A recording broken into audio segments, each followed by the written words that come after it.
Good evening, everybody. While some people over the last 48 hours were getting festive, merry, and celebrating St. Patrick's Day, we were studying, doing our brackets. Now we're doing what we do best, podcasting. We're such nerds. I'm Stephen Rabinowitz. I'm Jay Kaplan.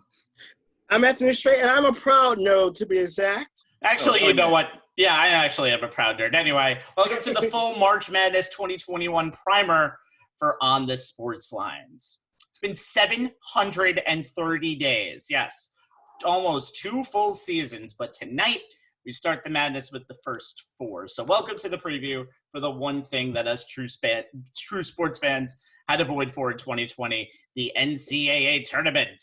But before we go, let me tell you some of the changes from previous years, if you don't know. There is a new location for the tournament, 1 location, 6 arenas in Indianapolis and the surrounding area. The first 4 starts right now. And the first and second rounds have been pushed back 1 day, and the regionals, the Sweet 16 and Elite 8, have been pushed back 2 days.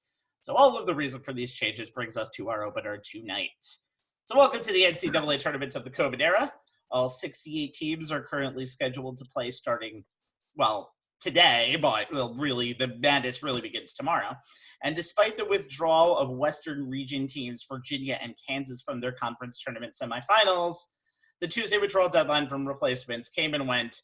No COVID pullouts. So any COVID situations after this means 1 less game in March Madness. However, certain players from Georgia Tech and Oklahoma have been taken out because of COVID protocols. 6 referees have been taken out because of COVID protocols. Hell, even a color commentator, Jim Spanarkel, has been taken out because of COVID protocols for this weekend. So, Jay, what are the implications of what COVID might mean for the next 18 days? I got to say, I think the NCAA did the best job that they could under the circumstances. I mean, protocols are in place. Rules have been set to handling a team getting a positive test. And, I like how they set up the first 4 teams out as the replacements if that happened. Thankfully, it didn't. Now we go ahead with the usual 68 teams. It may be a draconian punishment if any team tests positive, once the game starts and they have to forfeit. NCAA can call it a no contest, but let's be real, guys, it's a forfeit. But, to borrow from Mr. Spock, the needs of the many outweigh the needs of the few or the one. We talked about this when we knew the tournament was going to happen back at the beginning of March. They're hell-bent. NCAA is hell-bent on making sure this tournament is played to its conclusion. The players, the coaches, the fans, and yes, there will be some. NCAA recently announced that 25% capacity for all games. And lest we forget, guys, the bottom line, because at the end of the day, the schools and their broadcast partners need the money that March Madness brings in. They saw what happens when that money doesn't come and they have zero desire to repeat the outcome. What's interesting to me, guys, is that when the NCAA announced the way they were going to play this out back in January, Joanne Scott, who's the NCAA managing director for the men's championship, said they were essentially creating a snow globe, not the equivalent of the NBA's bubble where everyone was confined to one area, in basically in compound type scenario for, the games and everything else. There will be movement within the city of Indianapolis where, those who are considered tier 1 personnel will be moving from transportation bubble to venue bubble to hotel bubble and back. And honestly, that's the best way you can go about it. Dan Gavitt, who's son of Dave, who's the NCAA executive VP, had a great quote, and it's this: "It's undeniable that the first week of the tournament is very structured. The scheduling is highly coordinated for testing, practicing, for mealtime, for transportation, all of it. As we win in advance, it gets more flexible. To the winners go the spoils." And guys, for the final 2 teams, the cost of these spoils will be having spent 23 consecutive days isolated in Indianapolis. Not as bad as what the Lakers went through in Orlando, but you get it. I think Indianapolis is a great spot for this, guys. Even as a Final Four city, which it was intended to be, it's just perfect. It's walkable, contained. The action is centered within a few block radius. The 566,000 square foot convention center, the hotels, Lucas Oil Stadium, the downtown mall even, they're all connected by a skywalk. As Leonard Hoops, seriously, that is his last name. He's the CEO of, Visit Indy, which is their tourism bureau. He had a grub bubble thing, the NCAA, the city of Indianapolis, and the state of Indiana, I think have done everything they can at all the hotels and the game venues that are going to be part of this 3-week college basketball extravaganza that we enjoy so much. But as General Norman Schwarzkopf said during Desert Storm, no plan survives first contact with the enemy. In this case, the enemy is COVID.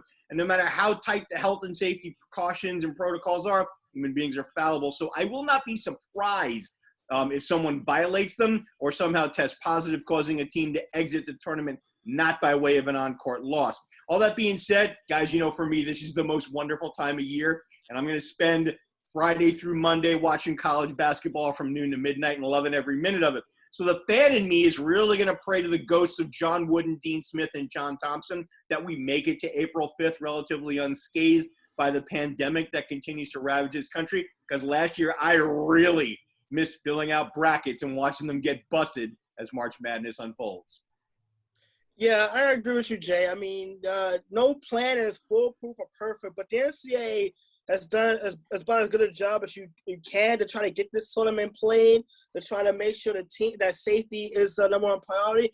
And let's be honest, we kind of expect COVID is going to be the X factor in this tournament. I mean, we've already seen 6 officials get sent home because of COVID protocols. An announcer, as Rabbi has pointed out, and we've already seen 2 teams already affected by COVID, and a third team, and I'll talk about them later later on the show, in Virginia, who hasn't traveled to Indianapolis yet because they have been isolating because of a positive COVID test. So, like the other sports, like the NFL, like the NBA, and like the NHL, like everything that took place in 2020. The cloud of COVID is going to be hanging over this tournament. So as a fan, you're happy to see basketball back after 730 days to be exact. As far as Washington, Virginia cut down the Nets as national champions to now seeing the first 4. But also you gotta understand, like if you have a team in this or just for bracket's sake, there always a possibility that a positive test may pop up and the team may have to forfeit. I mean, there's no contact. We know it's a forfeit. Yep. And then that's the end of the season. You hate to see, like in the case of Duke, a team season come to an end in that fashion. Yeah. We were saying Duke kind of get on a roll, and who knows? We saw what happened with Georgetown. If Duke could have actually won their way into a tournament and kept their consecutive tournament parent streak of live, since the age of a pandemic, and so many things taken into consideration. I think the NCAA has done everything they possibly could. To put this thing together. They changed the plans. I mean, Indianapolis is going to be a Final Four destination anyway. Yep. But now you have the entire tournament in the state of Indiana. You have the early round games being played in variety of stadiums and arenas in the state, which is kind of cool because Indiana is kind of the basketball birthplace anyway. So it's a nice little traditional nod. But I mean, right now for the next 23, 24 days, we're going to be excited to watch it and see if we can get a balance as perfect as possible, which is not going to happen. No. But we're going to be keeping our fingers crossed because we don't want to see a team having to forfeit because of a COVID test. We don't want to see the tournament upended because of a positive test as well. So there's a lot of factors playing into this tournament, not just money and revenue and the TV partners that you just mentioned. Just remember though, before we move on, all you need is 5 people who are in COVID tracing to play a game. You don't even need a coach. You don't even need a coach. And as we've seen with the New York Rangers last night, you really don't need your regular coach because you're going to do well with your players anyway. Also, though, and we talked about all of the COVID stuff. I think it'll go on anyway. And if a team drops out, that'll be unfortunate, but so be it. But I have a bone to pick. Ooh. The women's tournament did an amazing job. They named their regions after places. They're all doing a bubble in San Antonio. And they named their places like Riverwalk. I don't remember offhand. Yeah, I noticed that. They named them really nice regions. And then the men's just go east, west, south. I'm like, come on.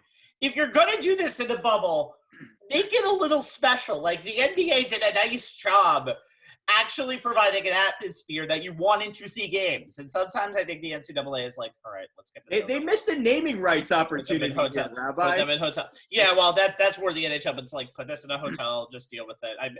That's the one thing I have a problem with. But I think as we move on to our next segment, the atmosphere, if you don't treat it like a bubble, we won't look at it like a bubble. But you know what? It's the madness. Let's have some damn fun anyway. Oh, yeah. This week. Yeah. All right, let's move on. We're gonna look at these tournament. We're gonna look at this tournament region by region, and we're gonna start with a deep dive into the number one seed in each region. I am excited for all of this. Mm-hmm. In the West, that happens to be Gonzaga or Gonzaga or whatever you pronounce it in the many, many years that we've seen this school since 1999. Gonzaga enters the tournament as the third team to go undefeated in the last 8 years. Wichita State in 2014 lost in the second round to a woefully underseeded Kentucky, and Kentucky in 2015 lost in the Final Four to Wisconsin.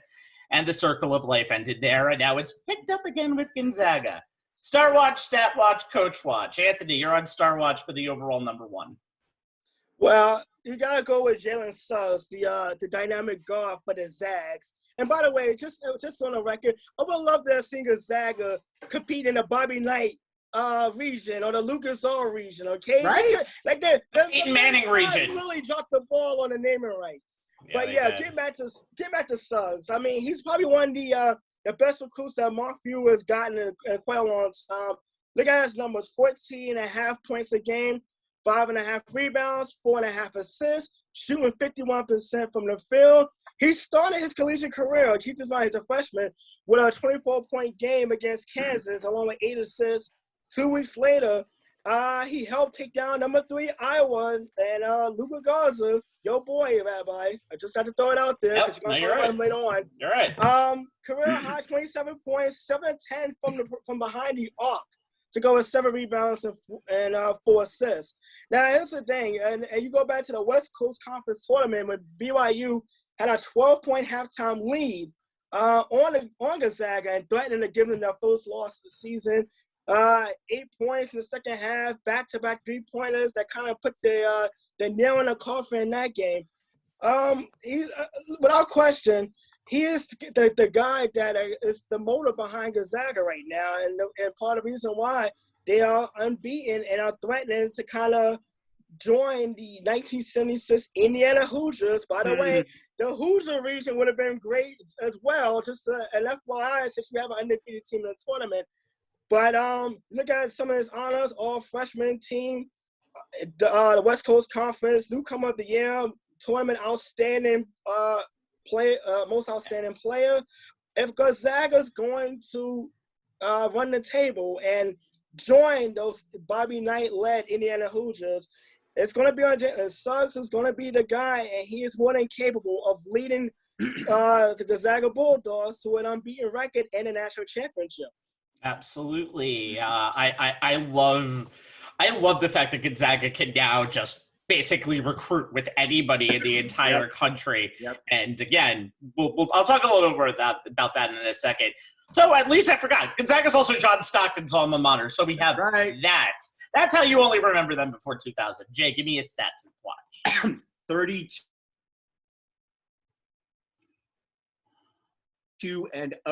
It would be out, as a lot of people are expecting them to do, and that would be the same record as Bobby Knight's 1976 national championship winning team that went undefeated as well. They'd be the first overall number 1 seed to win the title since Louisville in 2013, the first preseason favorite to win the title since North Carolina in 2009. They're only the 20th team to enter the NCAA tournament undefeated, and the first since Kentucky in 2015, as you noted. They've won 30 straight games dating back to last season. They have 23 straight double-digit wins. Hell, all but one of their wins this season have come by double digits. They played a hell of a non-conference schedule, so that argument no longer holds any water whatsoever. They actually beat the teams that are seeded 2, 3, and 4 in their region during the regular season. Stupid! Why are you putting them with the same freaking teams? It is the dumbest thing I've ever seen in my entire life. We'll get to that. Double-edged sword. We'll get to that in a second. the theory behind that, even though the snake would say otherwise, putting them in the Saturday games means that they have one extra day to clear COVID protocol. That's my thought. Even if the committee says no. Getting back to it though, so they dominated the West Coast regular season as per usual. Came from 14 down to beat a very good BYU team in the tournament final by 10. I mean, that's the type of game that they actually needed to have coming into March Madness, where they're going to have the bullseye on their back in every game, and they're going to get every opponent's best game. They have the WCC Freshman of the Year in Suggs, as Anthony noted, the WCC Player of the Year in Corey Kispert, arguably the best shooter in the nation. I'll talk more about him later. The WCC Sixth Man of the Year in Andrew Nemhard, who plays the screen and roll game to perfection, and two other first-team all-league selections in Drew Timme, who may have the best footwork of any big man in the country, and Joel Ayayi, who is a triple-double getting rebounder, defender, and passer. The guy does it all. Suggs, Cuthbert, Ayayi, Timme are the number 5, number 11, number 49, and number 75 ranked 2021 pro prospects on the big board. No other team in the nation has that kind of firepower, not even Baylor or Illinois.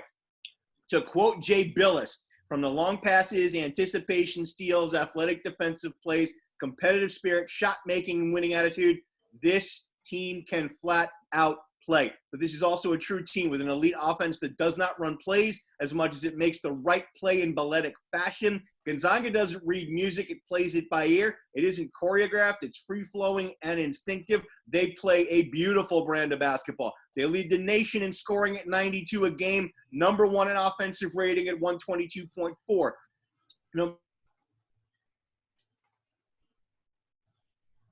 They can shoot in the nation in defensive efficiency. They are as stacked as a team can be. And I'll tell you why in the next segment how the number 1 team in the nation has the best chance to go 6-0 as any team I've seen in recent tournament. I think it was put best by one NBA scout and one NBA executive. The scout said, they have all that you want: scorers, shot makers, playmakers, the ultimate utility guy, post scorers, rebounders, size, toughness, and coaching. I'm just not sure what holes they have. The exec followed up by saying, the Zags have the best offense, 2 lottery picks, multiple point guard options, and enough firepower to survive any one guy having an off night. Pretty good tourney formula, end quote. Pretty good indeed, Rabbi. By the way, we're going to mention all of the first-team All-American and second-team All-American picks in some way, shape, or form in this show. But shout out to Drew Timme, the only one of the 10 that we're not mentioning. And when you have 3 players on the first and second-team All-American, you're more than just a mid-major. All right, quickly, let's talk about Mark Few. It's his 21st NCAA tournament that is made in a row. But they've only been to 1 Final Four. 4 number 1 seed since his time in Gonzaga. This is the first time he's had the first number 1 overall seed. And he has been on the 2, 3, or 4 line, though, 6 times. If you remember, there are some classic Gonzaga losses in there, including, I think, the most memorable, the Adam Morrison crying on the court game against UCLA in 2006. So there's never been a more hyped Gonzaga team, and you know that they need that championship to kind of like cement this legacy of where this program is now. And again, now you have the pressure of going undefeated in this tournament. I'm wondering how that's going to get to Mark Few, because Mark Few is not always good as the hunted. He's usually good maybe as the hunter. So let's see what happens in this tournament. But again, as Jay said, as we move on to the rest of the region, I don't know what holes Gonzaga has in any way, shape, or form. I will tell you, it's hard. When you look at your bracket and you're like, let me think if I'm picking against them, I'm like, how can you pick against them? But I'll tell you later if I actually did. Rabbi, it's funny. I got a quick story about Adam Morrison for you. There's an article in Sports Illustrated talking about Few and the squad that he's put together, and some of the history of how Gonzaga came to be who they are now, from John Stockton through Morrison up to now. And like, there's an anecdote about Drew Timme walking across the court with a potential recruit, and he points over at Morrison, and the recruit is like, "Who's that guy?" I mean, he's just the the radio guy, right? And Timme looks over at dude and goes, "Man, dude, his number's hanging from the rafters." Yeah. Know your history. Know your history, especially when you go to that college. It's a Rabbi about John Stockton is how we know it. It's like, Adam Morrison is probably one of the greatest players in the history of that school. His number's hanging from the rafters, and this generation of players doesn't even know who he is. More college players. Jesus. All right. Let's move on to the rest of the bracket. It's a cornucopia of either Pac-12 teams or teams Gonzaga has already beat by double digits early in the season. Good job, committee. By the way, the only team that they beat by single digits was West Virginia, a team who they scheduled literally 8 days in advance. So that's how good Gonzaga has been this year. But as they say, the easiest paths can be tricky. Mm-hmm. Now, here's Jay Kaplan to tell you why that's not true. Who's their top contender in the West? This is the only bracket where I'm going to say this because I have this slot for all of our regions. There is no other top contender in this region. And as I look at it, I really don't. I mean, I looked at the region and I was doing my brackets last night and I'm looking at it top to bottom, and I really don't see one. I mean, I think they have the easiest road to the Final Four of all the number one seeds. Look, as in a normal year, having Kansas and Virginia in their region would provide some stiff competition to the Zags, best chance to get that elusive first title. But with both of these programs coming off a COVID pause and quarantine due to positive tests, which has prevented them from practicing, I question whether they're going to be, they'll be the challenge their seeding resume and pedigree would normally indicate. I mean, here's another one. Here's another one for you. 3-0, and as I said earlier, that's Gonzaga's record against the 2, 3, 4, and seeds. Now, they beat Iowa, Kansas, and Virginia all by double digits this season. None of these teams scare them. And Kansas and Virginia may not be their best selves. Iowa, is, but as tough as they were in the Big Ten season, I honestly don't think they have enough to beat the Zags if the region goes chalk and the teams play in the regional final. And each of the other top seeds in the region have a legitimate chance of getting bounced before they'd even reach a game with Gonzaga. And while Oklahoma, the 8th seed, could give the Zags a game in the second round as a potential 1-8 matchup, I don't think they have enough to knock Gonzaga off. Creighton's the 5 seed. And if what I saw in the Big East Conference tournament final loss to Georgetown, where they got their asses handed to them, is any indication of the state of their mind or the state of their game, in the wake of their coach epically putting his foot in his mouth, then I can very much see them being the victim of a 12-5 upset. USC is the number 6 seed, is intriguing with Evan Mobley. But even if they somehow make it to the regional final, not out of the realm of possibilities, I still don't see them having enough to beat the Zags. Look, we call this the madness for a reason. Crazy things happen in every tournament. At one point, this is the craziest tournament ever, like I do every year on this show. But if there's anything close to a sure thing in this edition of the Big Dance, guys, it's Gonzaga. Yeah, I don't disagree. I mean, again, Anthony, note the date and time. I've been trying. I've been trying.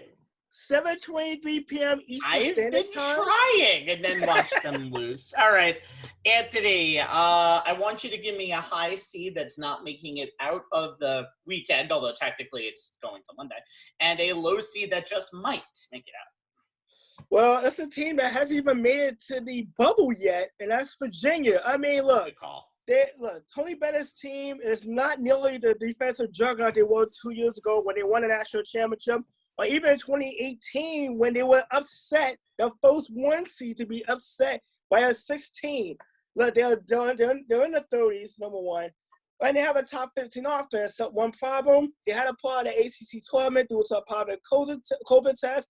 They've been in isolation ever since. They plan to travel tomorrow with a game against Ohio, the number 13 seed, on Saturday. I don't know what exactly they're doing as far as practice time, but I do know when you're an offensive team like Virginia is, you probably need a little practice time to kind of go over schemes, go over plays. So I don't know how that's going to work.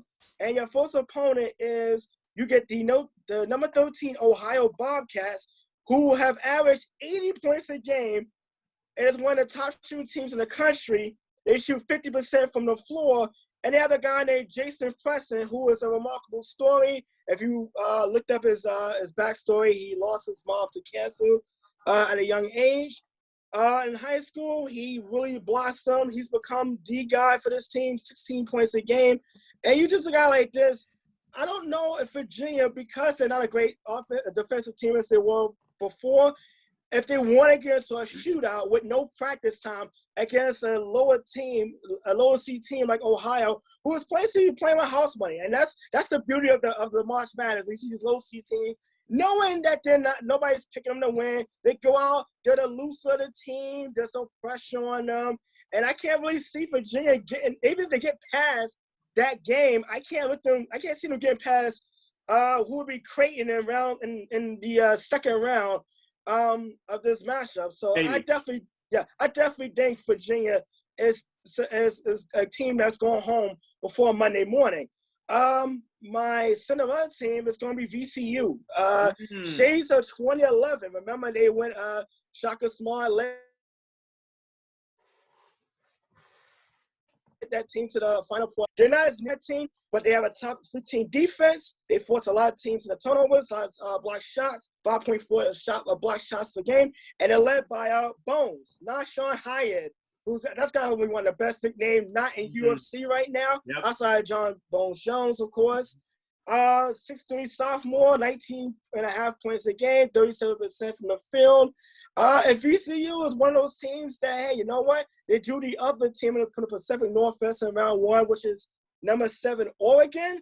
You know, it would have been an upset if they beat Oregon. I mean, it's one of those 8, 9, 7, 10 matchups I never look at as upset. They're more like a 4-5 matchup in the NBA. They're really even teams, just separated by seeding. But I think VCU, they get hot. They can go on a run to at least the Sweet 16, maybe the Elite 8. I want to get back to Ohio for a very quick second before we move on.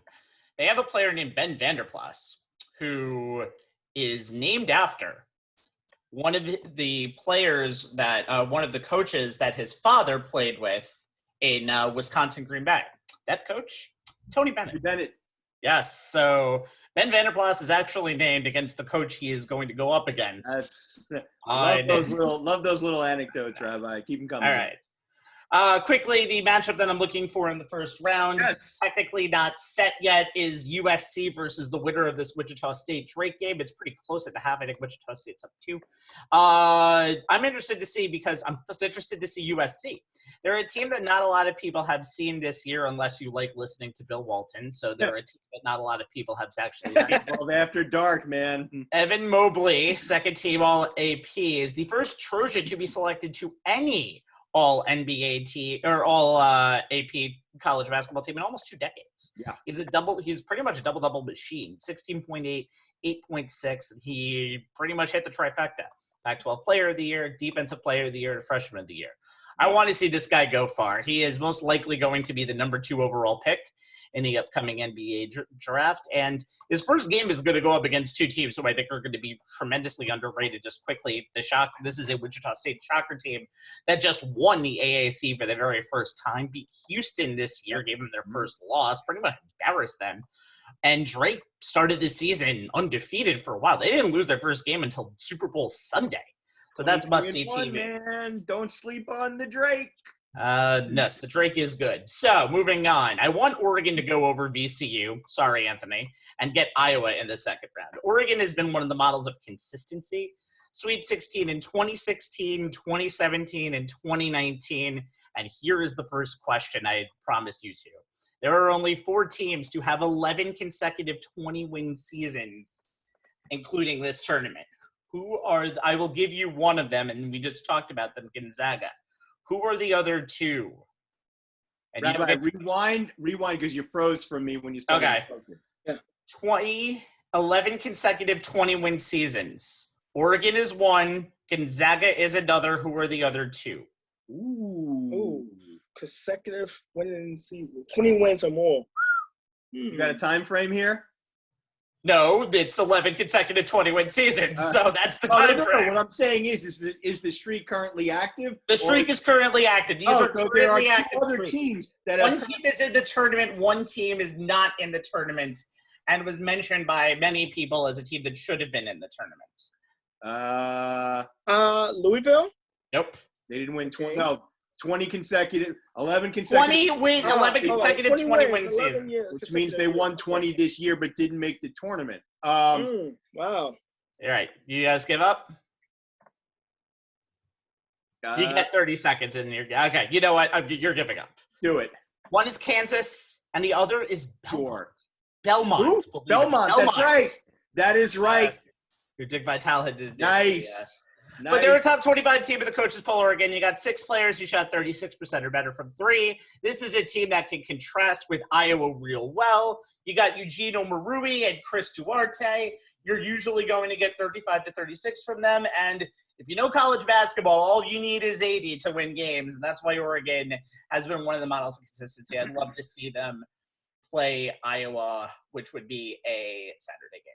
All right, let's move on, guys. Niece's daughter and my niece appreciate you picking Oregon. We know that Harmony Eve is a big Duck fan. So yes, let's go Ducks. All right, moving on to players. We see a lot of players every single year that are pretty much ready to go for the pro game, or people that we just like seeing.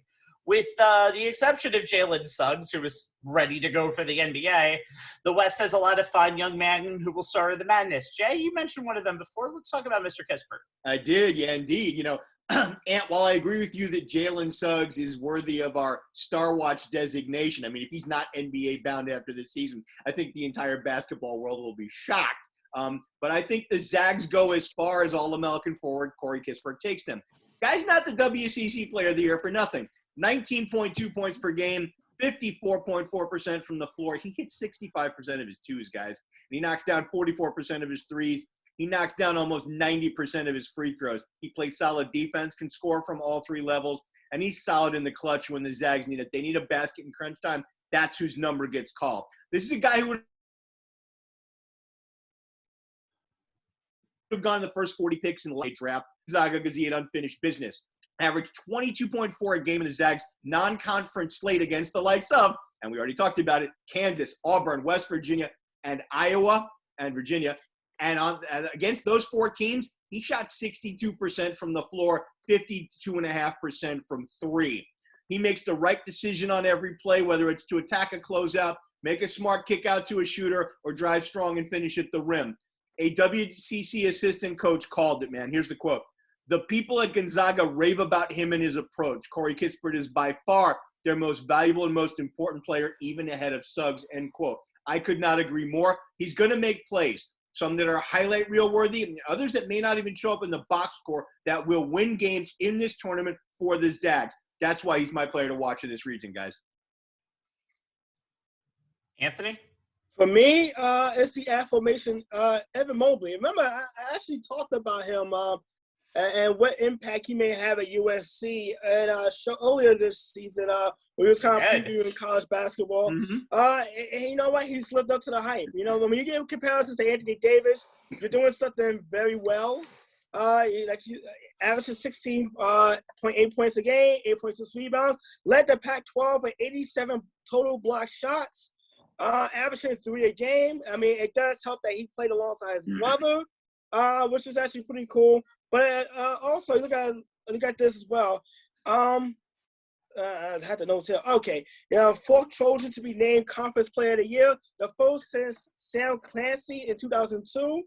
And also, let's see what we have to Pac-12, second Pac-12 player to win the Conference Player of the Year award while being named best defensive player. So he has done an awful lot. Kevin Love and DeAndre Ayton, 2 NBA players that's right. that we currently talk about on our NBA preview shows, are the other 2. Look, Mobley has been everything that USC can possibly hope for as a freshman. And like I said, it'd be interesting to see how, because he was called on to pick up a lot of slack, what he's going to be able to do on the big stage. League Player of the Year, Defensive Player of the Year, and Freshman Player of the Year. What a combination. And the only player to do that in the last 10 years is Anthony Davis in his freshman year of Kentucky, one of the best college years of all time. All right. I'm going to quickly talk about my man crush, Luka Garza. He is one of the first time repeat All-Americans that we've had. I love people who stay in college. That's going to be kind of the theme of the players that I have to watch here. 23.7, 8.8 rebounds, 1.7 blocks.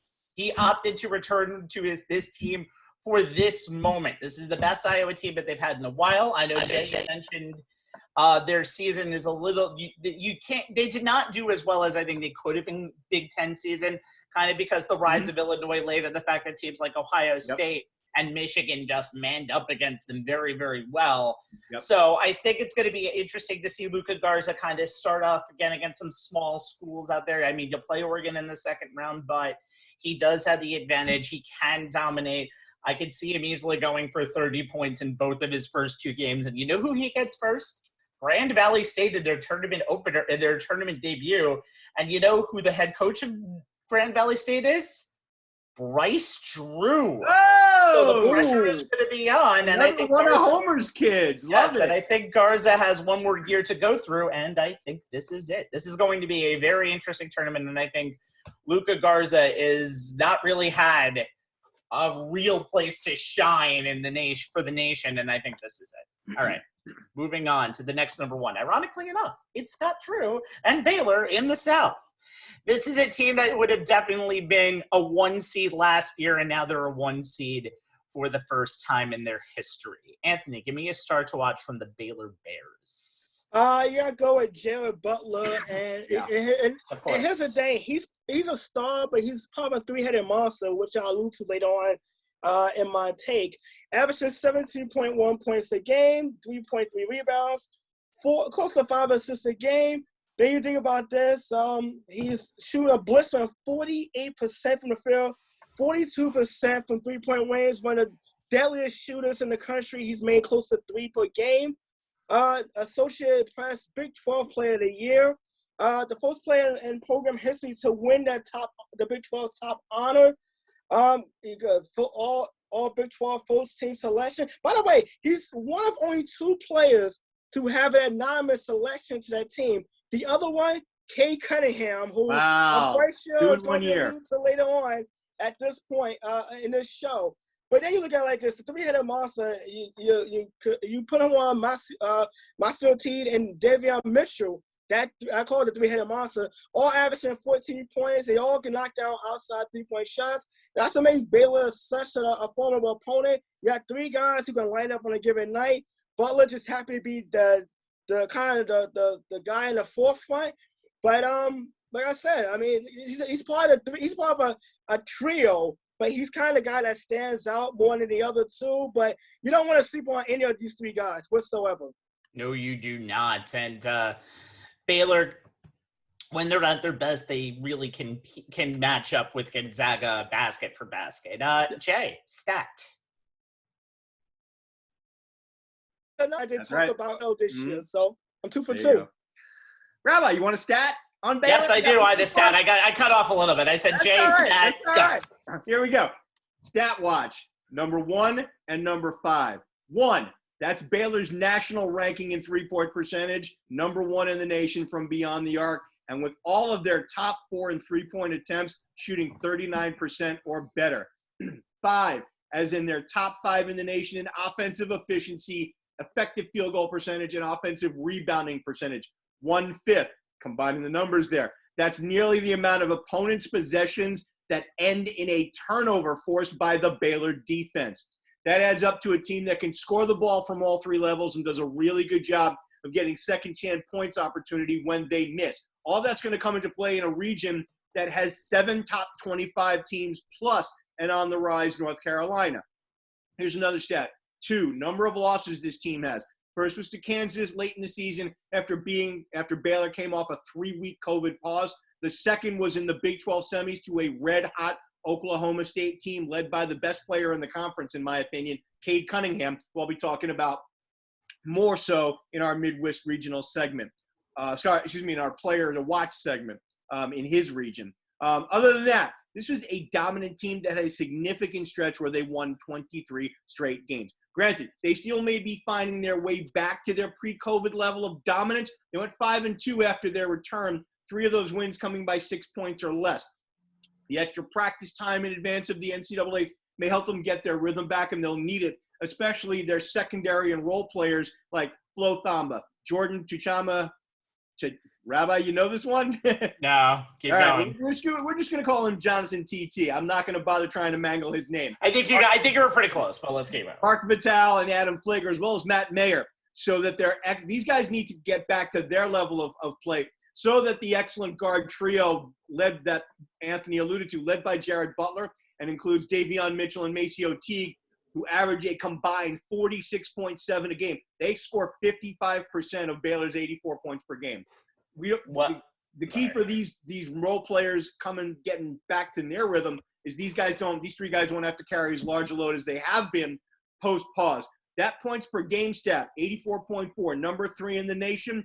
Their 18-point margin of victory, it's 17.9, I rounded up. That is also number 3 in the nation. And here's my final stat, guys, plus 32.8. That is Baylor's net rating. They have 123.9 adjusted offensive rating. That's 3rd in the nation. They have a 91.1 adjusted defensive rating. That's 29th in the nation out of 347 teams. They're one of the top scoring teams in their ability to, with so many talented, versatile players. They're among the best defensive teams as well. Baylor can pressure the ball, get into passing lanes, protect the rim, and limit opponents' abilities to run any type of coherent offense, all while running them out on the gym on the offensive end. To me, that's the resume of a Final Four contender. Will they get there? We'll see. The road won't be easy, but if they're back to their pre-COVID level of play when the NCAA tournament tips off, for them it'll be, now over the next couple of days, I wouldn't bet against them, guys. 44th nationally now, that defense is in the Ken Palm stats after this COVID break. The COVID break is a huge thing, and that's kind of it's no joke. It's huge because they've also paused twice. Not only has Scott Drew, their coach, had COVID earlier right at the end of 2020. They paused in December. They were both forced to lose 3 weeks in February as well. Baylor beat Iowa State after that game, but was down by almost as much as 17. Iowa State has won 2 games this entire year. 2 games. Baylor lost, check that, got trounced by a Kansas team, lost by double digits. That has not really been Kansas like this entire year. 81-68. Yes, and they were really close to seeing West Virginia shoot them out of the gym the game after that, and they could have easily lost the Big 12, but they survived that one in overtime. They lost to the Big 12 semifinals at Oklahoma State, but Scott Drew, this is probably his biggest thing to get together. This team was very rusty in that post-COVID break. He even said it himself, we're rusty. Every team has their kryptonite. COVID is our kryptonite. COVID has been a lot of teams' kryptonite this year, and you can see it in Baylor. That's why Baylor is not even as popular as the next team we'll talk about in the number 1 regions, Illinois, to get through. And I think there's a lot of speed bumps along the way here. I think Baylor is going to need to prove to us through these next few rounds that they're the Baylor that we've seen, especially over the last 2 years. Scott Drew's got his work cut out for him, Rabbi. That is true, yes. Homer's boys, not as easy as you might think. So this region is loaded, by the way, guys, from an Ohio State squad who's been one of the nation's biggest surprises to a brand new SEC surprise in Arkansas, and to an Elite Eight team from 2019 who is, once again, a surprise in 2021. You can only be a surprise for so long before it becomes a tired act. So, Jay, speaking of the Suckeyes, we're on national we replace the F with an S, sure. Don't do the math. Don't do the lettering, kids. It's Suckeyes. So let's talk about Ohio State and why they're the top contender. Yeah, Ohio State is seeded number 2 in the nation, in this region, and all you have to do is watch them in the Big Ten Conference tournament final against Illinois to see just how good this team is. They're playing their best basketball heading into the NCAAs, which is what you want to be doing at this time. By all big and E.J. Liddell, who can operate in the low post or step away, and guard Dwayne Washington Jr., who can knock it down from beyond the arc and score the ball in bunches. Ohio State's offense can put the ball in the bucket. Liddell's one of the best inside-out forwards in the country. He's mobile enough to catch the ball on the move and wreak havoc against any defense. Washington Jr. is a high-volume shooter. His 13.2 field goal attempts per game led the Buckeyes, and he's an assertive scorer who is always looking for three-point opportunities, and he shoots it at 38% from deep. 57% of his field goal attempts are from beyond the arc. He's a supremely confident player who can get on a roll in a hurry, and when he does, look out. His running mate is wing Justin Ahrens, who takes the second most threes per game for the Buckeyes at 4.1, and he knocks it down at better than 43%. Cal transfer, Justin Suing is the Buckeyes' Swiss Army knife. He crashes the glass and gets offensive rebounds, as well as defending several positions, and he provides timely scoring, number 3 on the team in that area. And then there's senior C.J. Walker. The Florida State transfer is the Buckeyes' 6th man, but he leads the team in assists and is 4th in scoring. Ohio State has plenty of depth. They have 9 guys who average almost 11 minutes a game. It's a solid team defined not by a singular star, but a combination of scoring threats. Their top 4 did the bulk of the work in the 91-88 overtime loss to Illinois in that Big Ten title game. Washington Jr. led the way with 32 points on 12 of 21 from the floor, 5 of 10 from deep, with 8 rebounds. They got 22 from Sewing, 12 from Liddell, who also chipped in with 7 boards, 4 assists, 3 steals, and 2 blocks. What Raftery would call a stat sheet stuffer. And Mr. Walker chipped in with 16 points, 4 rebounds, 6 assists, and 33 minutes off the bench. Aarons was shut out, played only 12 minutes. They can't have that happen in the NCAAs. They need all of their guys to be on their A game. The big key, though, for Ohio State will be on the other side of the ball.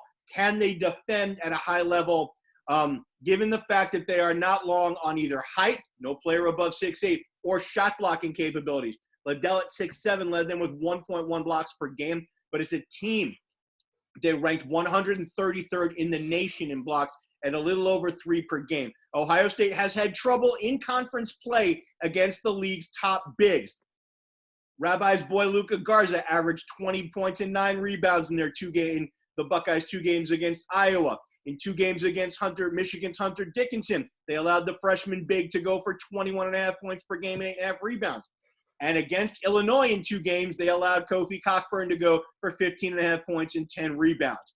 Either of their possible second-round opponents, Florida or Virginia Tech, could give them trouble from that standpoint, as could Utah State on the other side of the bracket should the Aggies get that far. Though the odds are not in their favor, but you never know in this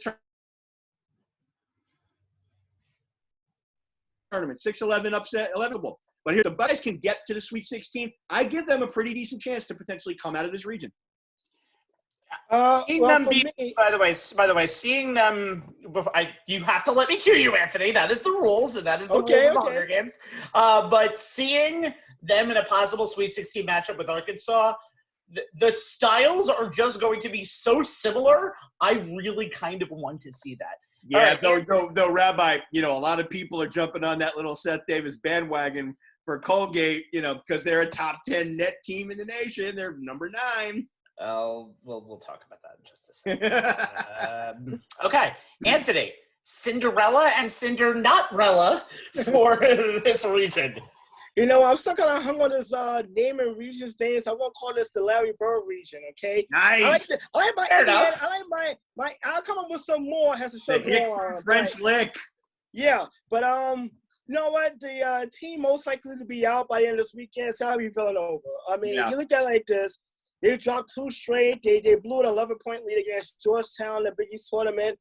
They lost 5 of their last 10, and they don't have Colin Gillespie, who really just kind of took the winds out of the Wildcats' sails. I mean, they were you make the argument that they could have been in the discussion as a number 1 seed had they been able to win the Big East tournament. Maybe number 1, Anthony. Maybe like a 3 or maybe a top 3 or 4. Maybe a 3 line.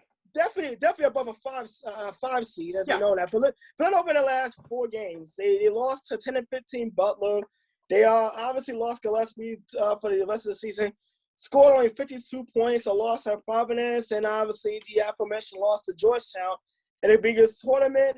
A lot of the pressure is going to be on Jeremiah Robinson-Earl, and how much can he pick up the slack as far as the Wildcats concerned. But it's going to be pretty tough. They got a Winthrop team that's very good. That is a very good team, and it could easily pull the upset. So I don't see how Villanova can overcome Gillespie's absence and get out of this weekend. So I think they may actually lose the first game. I mean, Winthrop is a very good high-octane offense that plays up-tempo, and when you lose a guy Gillespie's caliber who can score points, that's a lot to make up. So I think Villanova is done. As far as my Cinderella, I'm going to go to a little small school in central New York called Colgate. I'm not talking about the toothpaste, ladies and gentlemen. I'm talking about the Colgate Raiders. And look, 10 of the Raiders' 14 wins have come by double digits. You got to be really good when you're that dominant and you're winning by double digits, at least 10 of your 14 wins. They've had 5 players who average at least 8 points a game. Jordan Burns, this team, actually almost 18 per game, 5 assists, and 1.5 steals per game. And our first opponent is number 3 seed Arkansas. That's going to be a fun game. That is going to be a very high-scoring, fun game. Think Golden State Warriors against the Steve Nash-led Phoenix Suns, because that's going to be first team to 90. First team to 90. Yeah, that's going to be one of these very fun teams. Don't blink before you miss something games. And I'll talk about that in a second, by the way, if we want to continue on this path. Yeah, this is the early 12:45 Friday game. I'm kind of happy I'm working from home tomorrow to be able to watch this, because this is one of the games I really am looking forward to this weekend. When this matchup was made, I was just like, yes. It's going to be a high scoring. It's not going to be one of these 54-51 vintage Virginia games. That's a snooze fest. It's going to be a really high percentage shooting contest between these two teams. Yep. So in comparison, I think Wichita State and Drake, who are currently playing right now in the first 4. Yeah, talk about a bit of a slog. I feel a little bit triggered because the halftime score of that was 21-20 Wichita State. They're just coming out of the under-16, Rabbi. It's 31-23 right now. Yes, I see that now. But again, 21-20, and by the way, this is my first-round game to watch as well. Both teams know how to score in budgets. Colgate is 86.3 points per game, second in the nation. Now, given only Patriot League teams that they've played this year, but they have so much talent that no one knows what to see from them if you're a major school. Arkansas, by the way, no slouch, 82.4 points per game, 7th in the nation. Both teams play beautiful basketball, assist on 50% of their baskets. Colgate has only lost once, 14-1. Arkansas, they lost last week at LSU, but they've been one of the hottest teams in the nation, beat Alabama, beat Missouri multiple times. They are a team that is going to make this team fun. And Eric Musselman, by the way, a Golden State Warrior head coach in his own right, so everything ties together. Yep. Now, Jay, what might be a little more fun is a possible second-round matchup between the Baylor Bears that you just mentioned and UNC. UNC has been on the end, as you know, of a lot of 1-8, 2-7 shockers that first Sunday, and gets Jay pissed, and we can't actually talk to him for 24 hours afterwards while he's basically sitting Shiva. So the Shiva's on the other foot right now. UNC has won pretty late in the season against good teams and against Vodtech in one of the 4 games that they actually played over the last 2 months. And they almost beat Florida State twice. They beat Florida State earlier and had a very good game against them 6 days ago. Their non-conference schedule, they played their best Iowa. player was that comeback. Yeah, and they played teams in that non-conference schedule like Iowa and Texas. So games like this are not foreign country to them. Yeah. UNC, everybody is 6'10 or over. They may still be a little raw, but all of their good scores are 6'10 or over. I think what you're going to see in this might be a very, very bloody matchup. Yeah. And that is a very good matchup that I would love to see on a Monday. That would be a Sunday matchup. That would be a Sunday. I'll tell you this. If Baylor's guys are not shooting it like they normally do, they're going to struggle, because if there's one team that can keep Baylor off the boards, it's North Carolina. And sometimes North Carolina's best offense is a missed shot. Yes, absolutely. The key for the Tar Heels in both getting past Wisconsin and having a chance at Baylor is to not turn the ball over. When these young guards turn the ball over, North Carolina shoots themselves in the foot, and Roy Williams is pulling out his hair. Exciting basketball, Wisconsin. That immediately. Well, that's the other thing. It'll be interesting to see if the Tar Heels can speed up Wisconsin in that they've been forced to speed up a little bit of this Big Ten season, but again, Wisconsin, they make things boring, and that's why they are so successful in the tournament. All right, let's quickly talk about players that can impress us in the South. Let's start with Jay.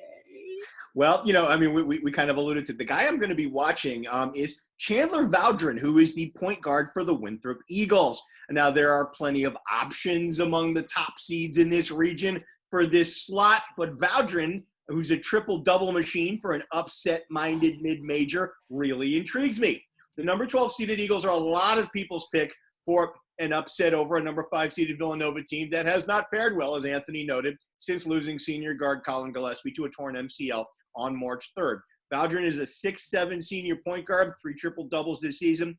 He averages 12 points, a little over 7 rebounds, and a shade under 7 assists, leading the team in each. He also tops the team with a 1.3 steals per game. He has what ESPN's Jay Bilas calls an old man game. He can back you in, shoot over you, rebound on both ends of the floor, and pass. He's versatile. He has great vision. He can see over defenders and is the wheelman for a team that plays at the same warp speed pace as Alabama. I'm one of those who thinks Winthrop can take advantage of a Villanova team that is trending downward. They've lost 5 of their last 10, including 0-2 since losing Gillespie. But in order for that to happen, and I picked him in my bracket, Valdrin has to have his A game. If he's playing at the top of his game, then the Eagles will be firing on all cylinders, and that will be what gets them past Nova. I'm waiting for you to cue me. No, you don't get cued on the segment where it's a different question. Go ahead. Sitting there like, okay, I was going to talk. I was like waiting for you to cue me in. That's all I was going to talk. I was like, wait. Now cue me in. Go ahead. No, it's the same question. You know the deal. All right. For me, it's going to be the 6'10" junior for Purdue, and that's Trevion Williams. Yes. 15.6 points per game, 9 rebounds, 2.1 assists on 52.7 shooting from the field. First team All Big Ten selection. Recorded 5 double-doubles in a span of 6 games during the middle of Big Ten play beginning in early January. The first Big Ten player since at least the 2010-2011 season to post a minimum of 25 points, 14 rebounds, 5 assists, and 2 blocked shots in the same game. Dillon produced 87-78 loss to Ohio State in the Big Ten Tournament. By the way, in that game, he notched 22 of his 26 over the final 25 minutes, 18 second-half points on 9 of 14 shooting. That included 12 of Purdue's final 18 points and closing 6 in the regulation that actually evened the score to send that game in overtime, including a layup with 9.4 seconds left in the second half. Trevion Williams showed in that tournament that he is more than capable of carrying Purdue far. I have him to the Elite 8 in my bracket. They have North Texas to kind of start out in the tournament, and they played the winner of Villanova Winthrop afterwards. But I have Purdue at least getting out this weekend, and I think they will give Baylor a good challenge in the Elite 8 next weekend. Matt Painter almost took them to a win over eventual national champion Virginia in 2019 in what was easily the best game of that tournament. All right, let's go to Arkansas for a second. 17.5 points per game, 5.7 rebounds. Moses Moody is the freshman you don't hear as much about more than the other freshmen that we've talked about, and we mentioned about 20 of them so far. First team SEC, first team all-conference. This is a shooting guard who is a spark plug on a team that is led by a bunch of seniors in Jalen Tate, J.D. Note, and Justin Smith. They give him almost 50% of their points a game. Moody helps out on the other side. You can see a lot of fun offense created by Moody. He can go off in any game. Predicted top 10 on a lot of mock drafts across the board. And, this tournament can raise the stock of a lot of these players. And that's one of the reasons. And we've seen last year's class, we didn't really expect a lot of them, and it turned out to be a pretty damn good class. This year's class looks even better, and you're going to see a lot of people outside of that top 3. We know Cunningham is going to be there. We know Suggs is going to be there. We know the USC guy is going to be there. We're looking to see who's going to be in that top 5, and I think Moses Moody can definitely give himself the rest of that time. All right, let us move on to the Illini of Illinois. Now, the Illini is a group of Native American tribes in the upper Mississippi River. It's also a group of really good basketball players who have won 14 of their last 15 games to get themselves right on the one line. And you wouldn't know it, but they haven't been in the tournament in 8 years. Anthony, let's talk about Mr. DeSumo to start us off. Yes, I'm calling this region the Reggie Miller region. I was going to call it the Reggie Miller region. Yes. I forgot about that. Yes, without question. But look, back to the masked man, as I call him, Ayo DeSumo, averaging 20.7 points a game. He's going to be a sleeper in the draft class if he comes out and goes pro, without question. 6.3 rebounds, 5.3 assists on 48.8% shooting. Has gained a reputation, has one of the best closers in the nation. And we saw last weekend in the conference tournament that he can close out. By the way, I have to throw this in there. He is a comic book enthusiast, and yes, I have a very soft spot for my fellow Marvel, DC, and Image comic book lovers out there. But in that game, by the way, he saved the day Saturday afternoon, clutch shot last Saturday afternoon, hitting clutch shot to edge Ohio State, 73-68 numbers in that game. Then he posted a triple-double twice this season. Best game coming against Wisconsin, 21-12 to go with 12 assists. And he's, like I said, he's the best closer of the game. But look what he's gone through this season. He has gone through, besides the triple-double, the broken nose, a concussion. He's had a Batman-like mask for most of the season, and he has done it all. And guess what? They won the conference. They're the 1 seed. In this in the Reggie Miller region, as I have now claimed it, and you know what? He is going to be a fun guy to watch in this tournament. No doubt. Who was that masked man is now one of the many under 80s references or earlier that we've had in this show. So I hope to God we haven't tuned out any of our audience at this point. I'm wondering why the Illini hasn't come up with a T-shirt for that. Come on. Because most of their people don't know what the Lone Ranger is. It's the TikTok era, Jay. Just remember that. It's our 2021 college basketball preview, not the 1980s. We're talking about Indiana State and Michigan State. I know that was 1979 stuff. All right. Stat, please, Jay. Help us. And the number 10 is my stat here, as in the Midwest region's number 1 seed being both a top 10 team on both offensive and defensive efficiency. May have won the season title, but Illinois made the case that they are the best team in the best conference in the nation by beating Iowa and then Ohio State, 2 of the top 10 teams in the nation, and route to winning the Big Ten Conference Tournament. Here's another 10 stat for you. The Illini are 9-1 in their last 10 games, including the conference tournament, and have topped 85 points in 5 of those games. This is a team that lost 5 times in the first month and a half of the season. They've lost just once since. Here's another stat for you, 16. That's the number of double-doubles by Kofi Cockburn. The Illini big man averaged 17.6 points per game and 9.6 boards on 65.5% field goal shooting. And he's the perfect complement to the masked man. And I agree with you, Anthony. Dosunmu may be the best closer and clutch player in the country. And Luka Garza aside, he may be the best player in the Big Ten.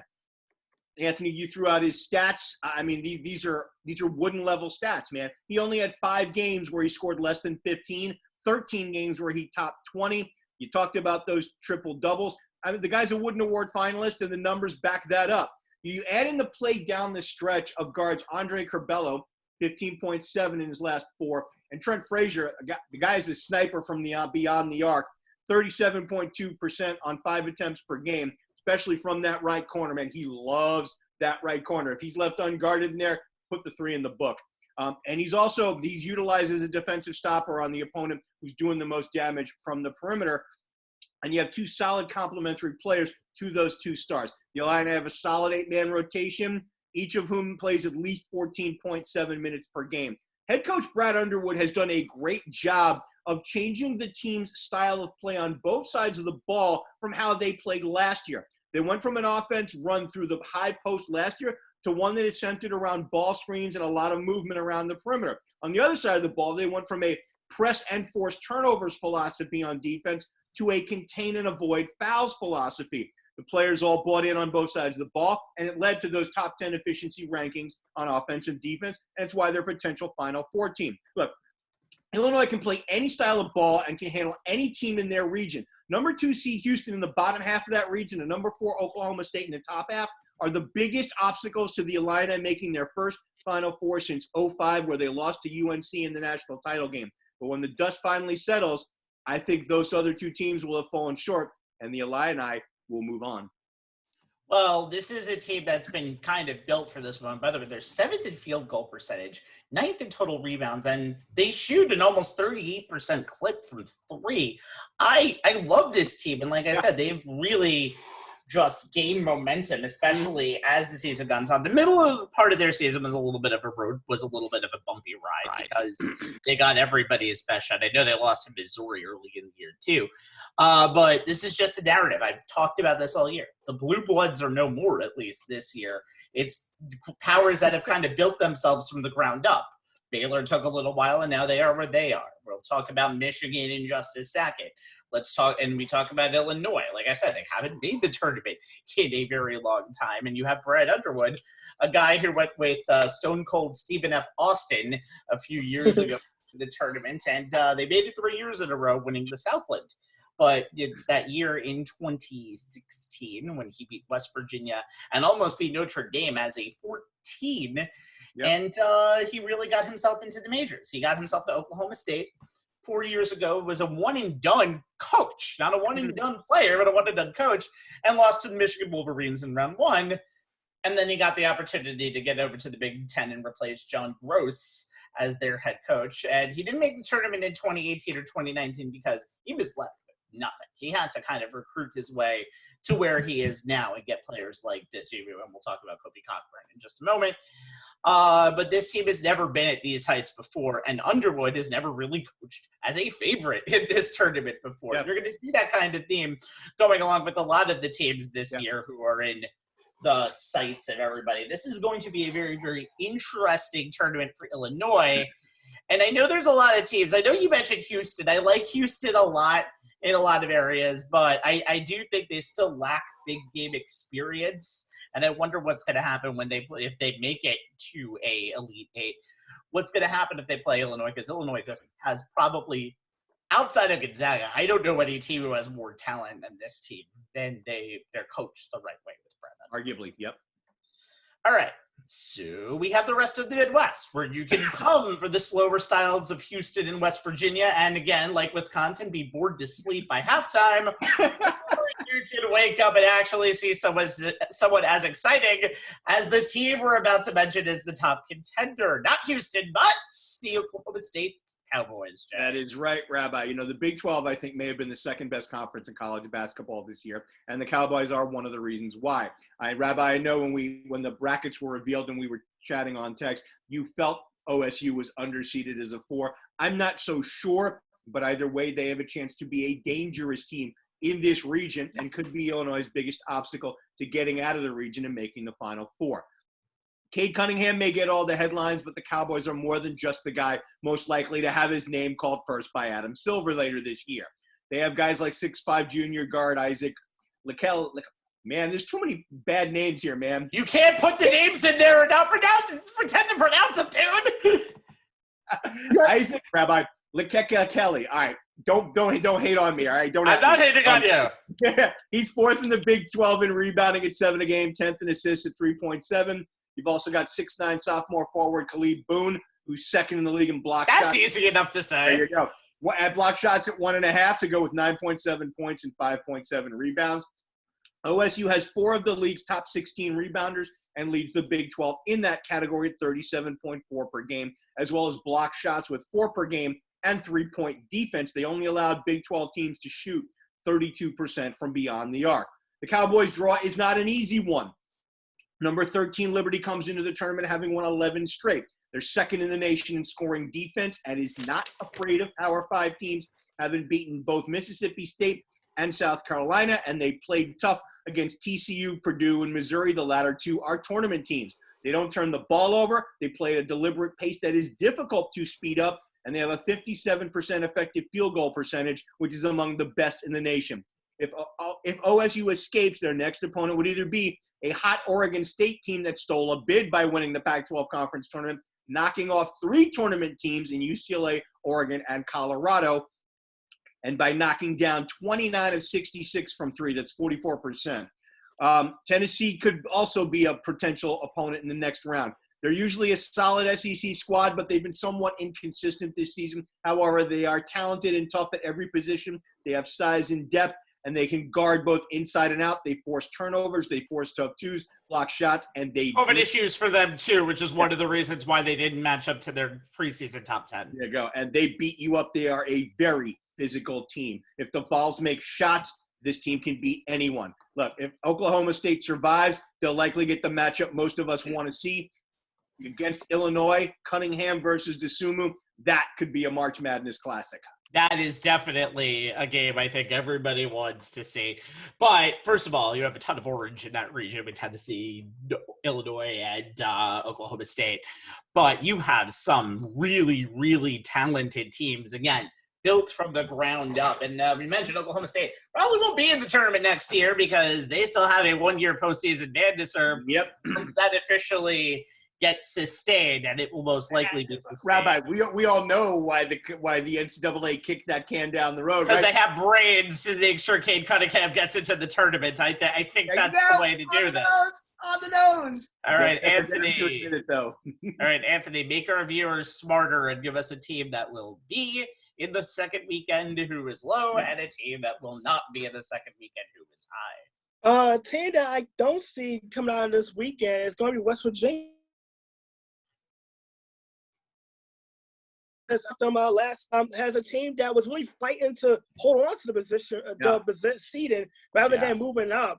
They kept their number 3 seed. It was kind of projected that way, but they got a tough draw. They got a Morehead State team that has won 19 of the last 20 games after a 4-6 start, and they're also a Morehead State team that is the reason why Belmont is not in this tournament. It was kind of one of those substitute teams rather than being in that large bid, as they were the regular season champs come out of the OVC conference.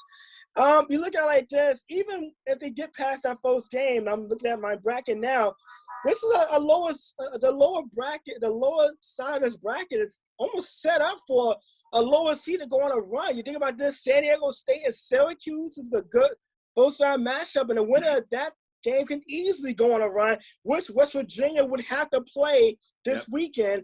And do you really want to bet against Jim Boeheim in tournament time? I mean, that's kind of like Michigan State. Do you really want to go against these legendary coaches with their reputation? And we know Syracuse trap and zone defense frustrates even the best offensive teams when they go on a run. It's going to be like I said, West Virginia, they were able to maintain that seeding that they were projected to be, but they really got a bad draw. Just trying to get out of this first weekend of the NCAA tournament. And a team that I think is going to be Cinderella, and Jay Misham is Give Me Liberty, the Liberty Flames, a team that won 12 straight, 15 in the last 16. Wow, wait a minute, hold up. You got them knocking off my number 4 seeded Oklahoma State Cowboys in the first round? Hey, look on the hey, look. If they're a Cinderella team, you don't. Hey, look at the bright side. If you're going to go out swinging. Like, there you go. All right, I got you. You don't go down on strikes. You go swinging for a 500-foot bomb like your Bryce Harper, and that's how these lower seeds gonna have to approach this tournament. Well, look, Richmond Casey, as you mentioned, they beat Mississippi State, South Carolina on a neutral court. They hung with Purdue, TCU, Missouri, and a challenging non-conference schedule. Darius McGee, 15.6 points per game, shooting 41%, combined 44 points and 11 made 3 points in back-to-back games against Purdue and Mississippi State. Look, Liberty is a team that they want to project, of course, to be in this tournament, but they got on a good run. They've been hot for the last month and a half. They're the reason why Belmont is sitting at home, and you never know. It's not. It wouldn't be outside the realm of Oklahoma State looking past an opponent, and we've seen quite a few. Those teams on their upsets, but they happen a lot more often than say a 1-16 or a 2-15 seed. So like I said, Liberty is kind of that wild card that can really destroy a lot of brackets this weekend. I'm not gonna lie, when my brackets sing, I hope it don't happen. But because I want to be right on the show, I hope it does. So Liberty, don't let me down. So what you're saying is give me liberty, but hopefully don't give you death? I am torn right now, okay? I'm a very torn human being. Anyway, so I'm going to continue my portion and hit a DJ LeMahieu double instead of hitting that Bryce Harper 500-foot home run by asking you guys my second of what is now 3 questions. Okay. Very simple. Gonzaga has the longest winning streak going into the tournament. Who has the second longest winning streak? Why do I want to say Kansas? You're wrong. Going into the tournament? Oh, you mean winning streak in terms of consecutive games won heading into the tournament? Yes. Why do I have to okay. continuously do this thing? Isn't it? Wait, hold up. Isn't it Drake? Nope. Drake didn't even win their conference. Guys, it's San Diego State. They've won 14 in a row, and they are part of that first round matchup that I'm looking forward to. San Diego State and Syracuse. It is a late Friday matchup in the Midwest. San Diego State has won 14 in a row. Last year, they were on that 1-2 line the whole entire year before COVID got their season. They would have been a top 2 or 3 seed. And they're now just becoming one of the most solid programs in the Mountain West. I'd put this team up against any team in the Pac-12, recruiting-wise and pretty much. The Wise legacy continues, huh, Rabbi? The Wise legacy does continue. Matt Mitchell, huge inside presence for this team as well. Mountain West Conference Player of the Year. Love the Aztecs. However, Anthony just mentioned it.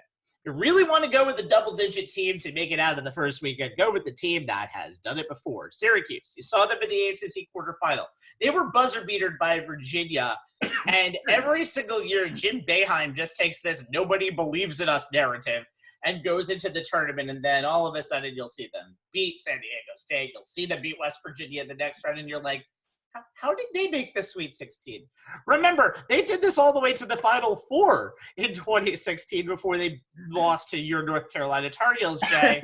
Worst thing you can do is slight these guys by telling them they have no business being in the tournament. It doesn't matter, though, because Jim Boeheim will take the one person who thought they shouldn't make the tournament and make it their narrative all the time. And in 2018, they made it to the Sweet 16 again as an 11. And they just barely lost to Duke. And so his kid is shooting the lights out, man. Yes, Buddy Boeheim, his kid.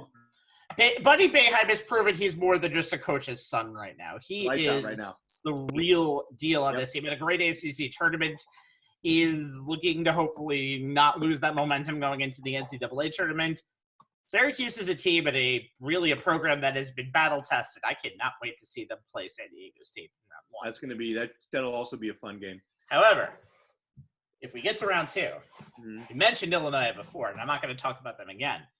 Georgia Tech could have easily made it a game at Loyola, but they lost Moses Wright, who was the ACC Player of the Year. So I'm just going to look at a possible Illinois-Loyola, a Battle of Illinois matchup in round 2 of the tournament. They haven't been in since the Sister Jean year of 2018, and Sister Jean will be at the tournament this year, freshly vaccinated. Versus Chicago. Gotta love it. Porter Moser is still there. This team is led by 2 players who were freshmen on that Final Four team. Cameron Krutwig, the MVC Player of the Year, and Lucas Williamson, the MVC Defensive Player of the Year. They are first in the country in scoring defense. So what you thought you saw from Drake in this game is bad. You're going to see even worse. 55.5 points a game. They took the reins in the MVC from Drake in early March. They are a number 9 Ken Pomeroy ranked team. They are an 8 seed, and they're number 9. I see a slugfest between these two teams. It reminds me of a Wichita State-Kentucky game from 4 years ago. Not the game that knocked them out of the tournament, but that Wichita State team in the tournament, but it was in 2017. It was a slugfest second-round game. This is one of those Illinois battle-tested games that I think could really go well for them in the tournament. I cannot wait to see this. So Rabbi, it's going to be a Britt Baker unsanctioned match bloodbath. That are we expecting this? And he gets the reference because he's a wrestling fan. Yes, I do. I was going to say, with the number of times Jay mentioned 10 in the last segment, I thought Ty Dillinger was going to come out right now. So, and there goes the rest of our fans. All right, let's move on quickly to players to watch in this Midwest. Get us back, Rabbi. Come on. I'm getting us back. Let's move on to Cade Cunningham, Jay, and let's talk about some players to watch. I got to tell you, I mean, he's the consensus number 1 pick in the upcoming NBA draft. So this is pretty likely to be his one and only NCAA tournament. So getting to see how he performs on college basketball's biggest stage for a team that could do some damage in this region will definitely have me tuning in. If his performance in the Big 12 semis and finals are any indication, 54 points, 11 boards, 8 dimes, then this is going to be fun. He's pretty much figured out every defense that's been thrown at him, and every opponent's defensive game plan starts, and in most cases ends with him. You know, I don't really last 10 games heading into the end, 23.6.7 boards, 3.6 assists, 48% shooting from the field, 41% from three. He knocks down his free throws an 86% clip. His ability to create offense efficiently inside the arc, his overall playmaking skill set, his versatility on defense, being a 6'8 guard, allows him to check 1 through 5. And that average of 1.6 steals per game is legit. Add in his leadership. He took a team that had 0 players considered to be top 100 high school recruits and led them to a number 4 seed.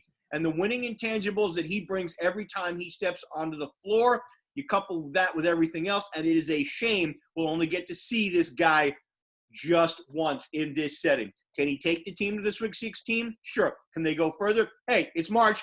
This is the madness. Anything is possible. Anthony, your pick. You know what? My pick is going to be Jose Alvarado, the senior guard and fellow Brooklyn native for Georgia Tech. You look at it like this. He is the ACC Defensive Player of the Year award, averaging 15 points a game, 3 rebounds and 4 assists. But it is very hard and rare nowadays to see a guy who prides himself on hard work and defense. He led the conference in steals with 2.9 per game. He's basically been the hustle in the heart of this team if Moses Wright has been the star, which is, by the way, going to be needed even more this weekend, as Moses Wright did have a positive COVID test and is out for Georgia Tech in their first game.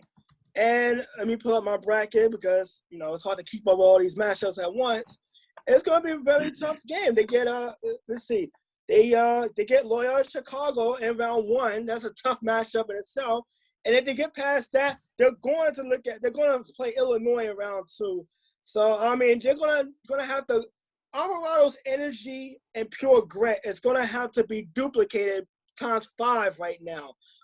Because when you lose a guy with Rice caliber, that's tough for any team. But to lose him under these conditions and circumstances, like we said, I thought that the opening of the show, how COVID is going to play a part in this tournament, and Georgia Tech is one of those teams that's been affected by COVID even before they're able to take the court. So it's going to be up to guys like Alvarado to kind of take their games up another notch to get past a pretty hard first round opponent.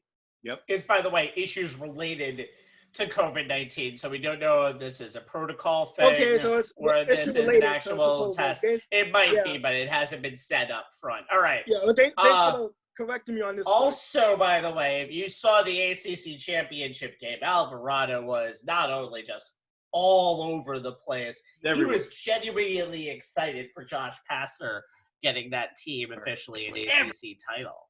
So, by the way, you would think with that little face shield that it would help out a little bit more with the COVID program. You gotta love Pastner, man. Yes, Pastner is amazing. I'm glad he's finally back in the tournament after his time in Memphis.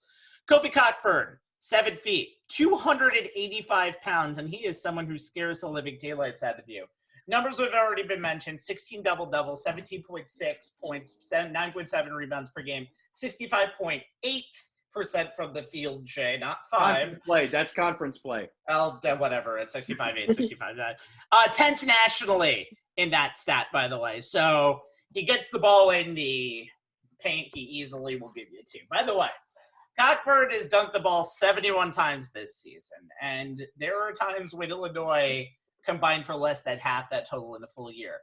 And Illini fans apparently love the dunk so much that they have created a Twitter page called the Kofi Cockburn Dunk Tracker to total up his throwdowns. He is at 71 right now. I just looked at his last dunk from the Big Ten championship game on Twitter. He is a AP second teamer. He is a Big Ten first teamer, and he wanted to come back to school just to shore up his legacy. And because a lot of these kids who missed the tournament last year want to play. and he is ready to play. And I cannot wait to see what the Illini do in this setting, in this tournament. And again, all of the Big Ten teams playing right in their home region, huge advantage. I'm curious to see what that means when we get to this point. I'll tell you, Rabbi, and the big thing for Cockburn, this is a 55% free throw shooter. If he knocks down his free throws at the end of the game, like there's no hack-a-cock in the Big 12 final, in the Big 10 final, forget about it. There's no hack-a-cock in any way, shape, or form. But that might be a way to get Illinois off of their game, but we'll see what happens. Yep. All right. Anthony, let's go to the Tamika Catchings region of the tournament, and let's talk about the last but least ranked number one. Sorry, Jay. That's Michigan. Legit. They started season. Hey, you know what? I love that. I also give an honorable mention to the Hickory region as a nod to the movie Hoosiers. Okay? Oh, yeah, absolutely. Absolutely. Gene Hackman. How can you not forget that?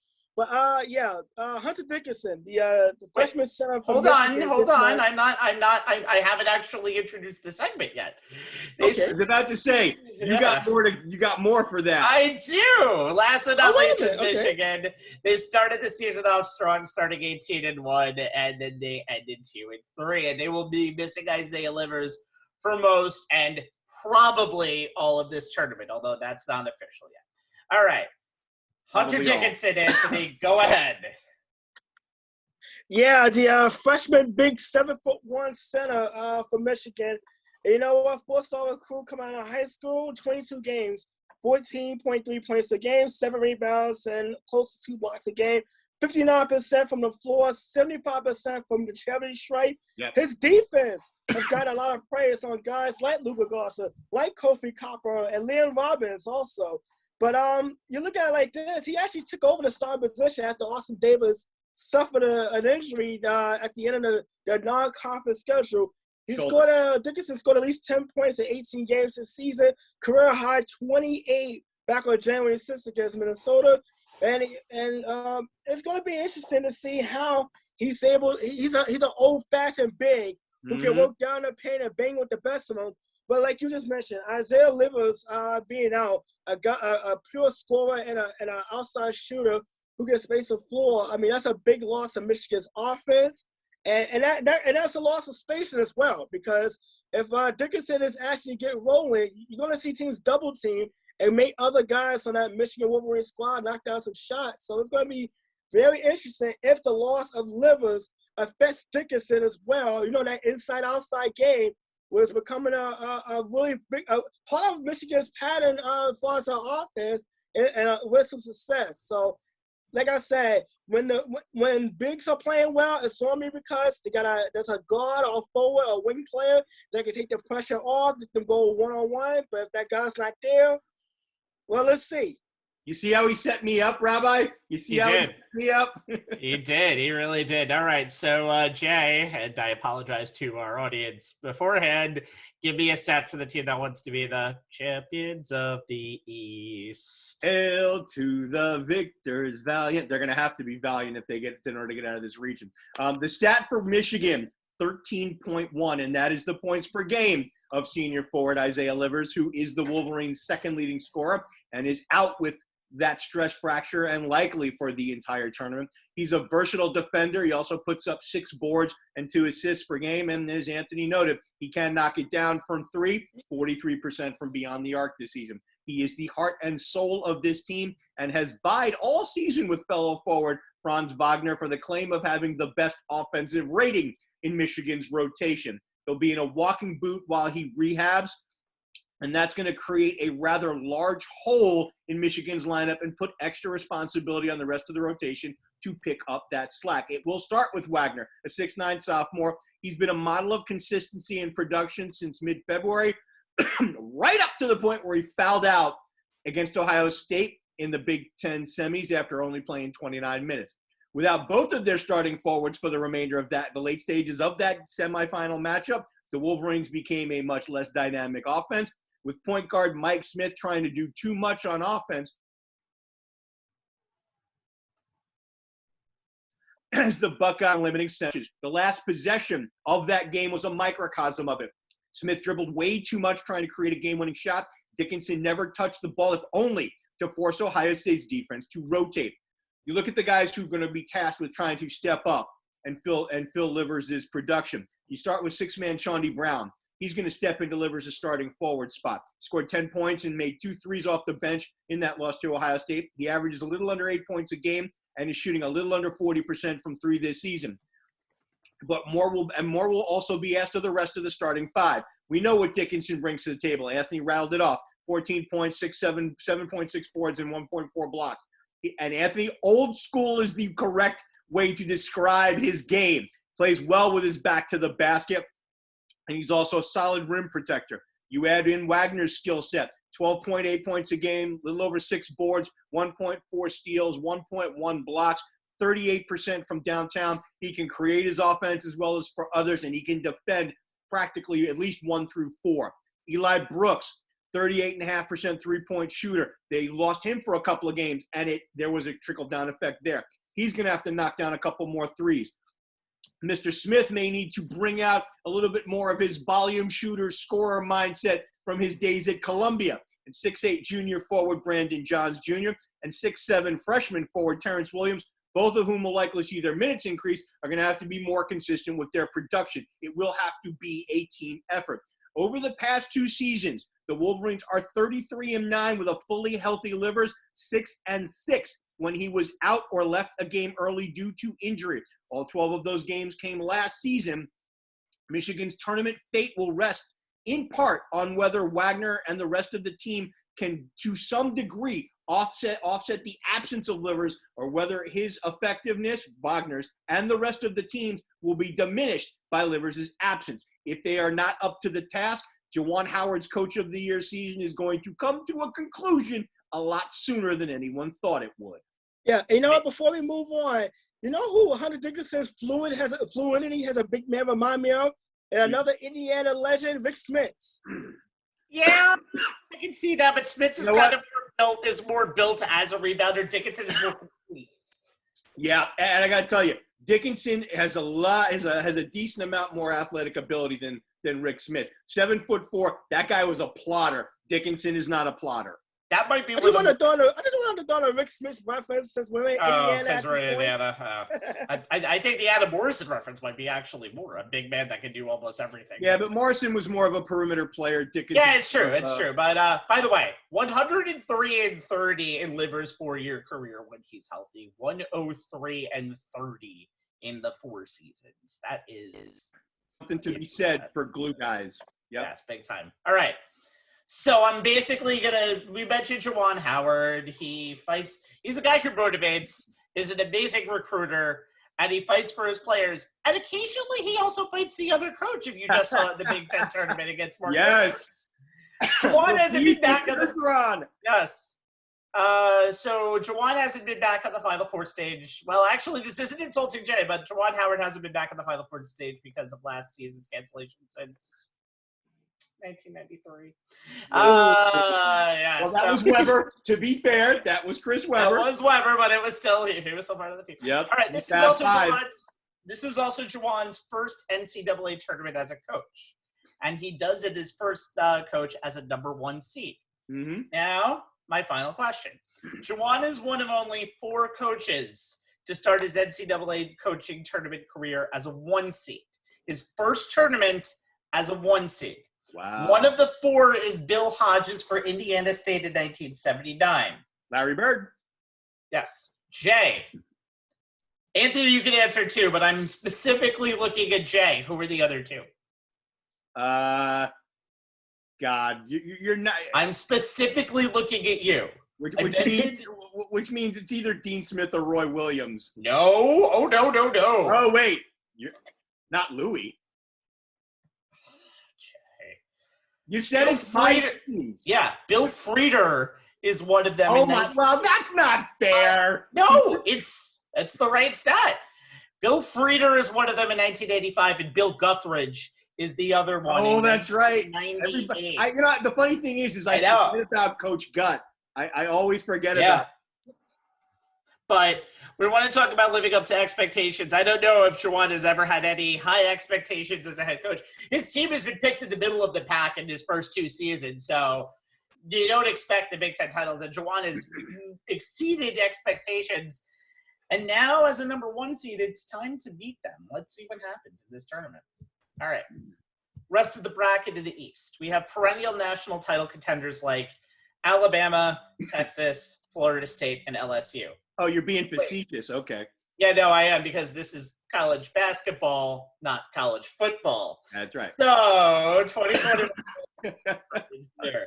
Jay, who's the team that is best to topple these Wolverines? I'm going to go with the biggest football school in this region, and that's the defending national champions, Alabama. The Alabama Crimson Tide. And to me, this is one of the most intriguing teams in the tournament due to the way that they play. They're long and athletic. They swarm, whether it's ball screen coverages, guarding the ball, taking charge, rebounding opponents out, transition offense, and dictating pace. The Tide are competitive at the highest levels on both ends of the floor. They got a wide open offense that runs very up-tempo. They look for 3 things: free throws, layups, and 3-pointers. Mid-range jump shots are not allowed at all in head coach. It's an NBA team. It's an NBA team. The Houston Rockets, if you will. 47% of Bama's shot attempts are threes. They'll averaged 11 makes per game in SEC play, hitting it a 38% clip.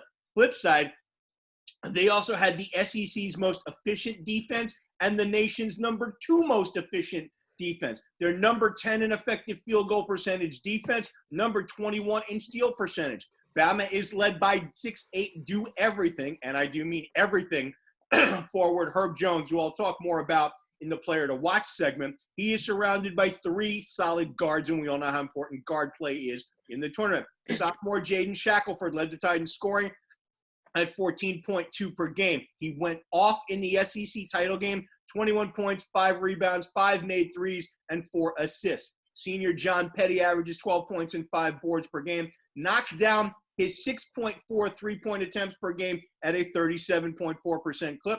And 6-man Javon Quinterly averages 12.7 points per game in only 24.6 minutes per game, and he knocks his threes down at a 44% clip. He was the SEC tournament MVP, averaging 15.7 points, hitting 6 of 13 triples with 9 assists against just 4 turnovers in 81 minutes. He has scored in double figures in 10 straight games, hitting 52% of his threes in that stretch. Bama does not have an easy road out of its half of the bracket, though. Number 7 seed UConn, now with a healthy James Bouknight, is a dangerous potential second-round opponent, as would be Maryland should the number 10 seed knock off the Huskies. And should they get to the Sweet 16, Bama would run into any combination of number 6 BYU, number 11 seed Michigan State. Don't sleep on Tom Izzo in March. I'm contractually obligated to say it in any college basketball show. And the number 3 seeded Texas Longhorns will be waiting. They are the most obvious challenge and obstacle to Alabama's advancement. The number 4 seed Florida State Seminoles or number 1 seeded Michigan would be the most likely opponents in an Elite 8 matchup, and either would be a very interesting clash of playing styles. The Seminoles defend and rebound and play almost positionless basketball and have plenty of depth. The Wolverines, should they get as far as the East Final, would run up against a team that could very well run them out of the gym, especially minus Livers, who is a very versatile defender. Bama has shown they can deal with tough opponents. In the SEC semifinal by 15, friends brought them all the way back. In the finals, when LSU's high-powered offense took the Tide to the brink of elimination, their defense once again rose to the challenge. And it is because they defend so well that I give the Tide a pretty good chance to roll in the East if the SEC's regular season and tournament champion can get out of their half of the bracket. LSU, by the way, is also in that side of the bracket, so you don't have any easy teams here either. Anthony, nope. Disappointment, surprise. Wow, let's see. My team to disappoint in the Leslie Nope region. Yes, there's a park and recreation. I think Ron Swanson region is better for this one, but we'll take the Leslie Nope region. Yeah, you know what? I'm going to go with the number 3 Texas. And look, they won the Big 12 tournament, but the NCAA committee didn't do them any favors. I mean, they got Albany Christian, who is no cakewalk in round 1, thanks to their defense and the fact that they held their in-state rival Texas Tech to 51 points this season. If they get by that, they have BYU possibly elite shooting team, and you never know, a Michigan State team that could be rolling at that time. Don't sleep on his own March. Yeah, in the second round. I'm contractually obligated. You're not. We can say it both. We need to. But even beyond that, you look at the side of the region they're on. They're on the same side of the region as Alabama. So that's going to be a really tough mountain to climb for the Longhorns to kind of get out of that region in one piece. And my Cinderella team, you know what? They've been a great story. I go with the Georgetown Hoyas. And you know what? Obviously, I'm a little biased here because I am a big Patrick Ewing fan. He was my favorite NBA player growing up. Obviously, the Big East connection. But you look at the way they dismantled Creighton in the Big East tournament final, and the fact that they came from behind to beat you, to beat Villanova. And it just seemed like, and I love the story that they won the tournament on the anniversary of the school hiring the late John Thompson, which is 49 years ago to the day. But it's a great story. Do I think they're gonna do that? Do I think they're gonna end up in the Final Four? No, but I think they can sneakily, get a win or two under their belt. They get number 5 Colorado, which, by the way, might be a lot if you go by a lot of experts on the multiple platforms. I don't want to name any names because, like I said, I don't want to be in a lawsuit. I'm already on a Facebook ban for another 5 days. So for now, it's a yeah. Story, but would be much of an upset in the first round. They're good for a win or two, but like I said, it's a great story. They did the lowest seed in the Big East to win the tournament since UConn, and Kemba Walker did it in 2011, and they've been 10-4 since they returned from the COVID-19 pause in mid-January. So like I said, Patrick Ewing, you know what? He's done a tremendous job. My hat's off to him. And it's just a great story overall. I don't know how many wins they're gonna rack up, but it's great to see Georgetown at least being back on the big college basketball stage as one of those old school teams that you tune into. You watch the old fashioned Big East. Remember, and Jay knows this for St. John's, the sweater game and those great rivalry games. So like I said. They're my Cinderella team. I don't know how far they'll go, but I would love to see them get a win or two under their belts before the time of the tournament is over. I hear you, and I got to say, you're right. It's a great story. And Rabbi, as we talked about on text, granted they stole a bid by winning the Big East tournament. John Thompson passed away earlier this year, and I got to tell you, somewhere up in basketball heaven, he is looking down. And he is smiling on his protege and his team. Well, at least somebody in Indiana is going to know who Patrick Ewing is when he goes into the stadium, unlike the MSG security. That rant, by the way, I think kind of boosted them up to this title because that allowed this team to really be in the news a little bit. They're down here for the Big East, however. But I got to say, man, look, I'm a St. John's grad, so rooting against Georgetown comes in the DNA. But to me, I want to see an OG Big East team win the conference. That's just me. Speaking of OG Big East teams, let's talk about UConn, a former OG Big East team, a former American team. They're back, and they've had a damn good run. They ended up with a number 7 seed, and they're going to take on Maryland in the first round, my first round matchup to watch here. UConn has gone to the Big East and back. Maryland has gone to the Big Ten, but this just feels like a big name pedigree matchup. UConn is favored, and they should be. They look like on the level of Creighton for most of that game 6 days ago. And you mentioned James Bouknight. They're 11-3 when he plays. Bouknight has the makings of a big star. You saw that through the Big East season. He was only held into single digits once, and he averages 19 a game. And he said in that Creighton game, he had the worst game of his career. He went for 14 points and 8 rebounds. I'm pretty sure a lot of college players will take that any night of the week. But a lot depends on if UConn is playing Monday or maybe even next Saturday. It depends on Bouknight. Maryland is, though, the second best defensive team in the Big Ten, and they have the Big Ten Defensive Player of the Year, Daryl Morsell. Let me take a look. You know the Big Ten is obviously a gauntlet. Here are some of their stats. of games they played. They played Ayo DeSumo in January, 23 points, but 9 of 23 shooting. Marcus Carr of Minnesota, 9 points. Ron Harper Jr. of Rutgers, 6 points. Maryland is the second best defensive unit in the conference behind Wisconsin. They've only allowed 65 points per game this year. This could be a dogfight. Now, I've seen too much East Coast bias on this show, so Anthony's already mentioned Georgetown, but I want to see the winner of that Colorado-Georgetown game play FSU in round 2. Ooh, Colorado is coached by Tad Boyle, who has taken his team to 5 NCAA tournaments since he's been there. They've only were invited to 2 tournaments in the previous 20 years. Their big star is McKinley, ranked the 4th. His obstacles related to COVID-19 have made it different for athletes nationwide.